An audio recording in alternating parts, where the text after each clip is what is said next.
Governor Bill Walker spoke out earlier today on how his administration plans to close budget gaps in the face of a state credit downgrade.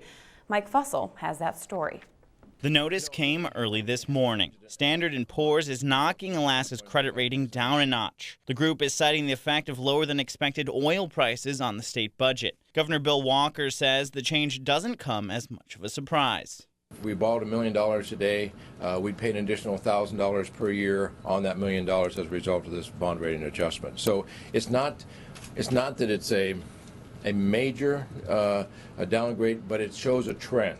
The rating agency downgraded state bonds from AAA to AA with a negative outlook. Governor Walker says if the current trend continues, projects down the road, like the proposed gas pipeline, could be affected. They even mentioned it in their statement about the gas line.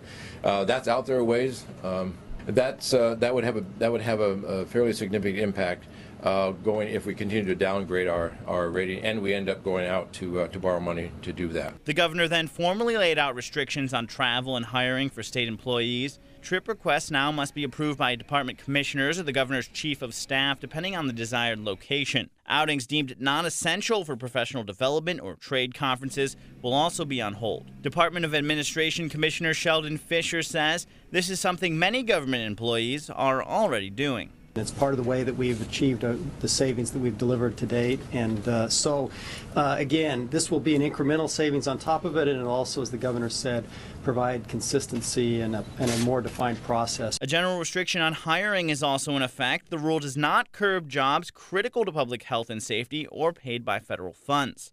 Fisher says positions that are key in creating revenue will also be able to avoid the policy.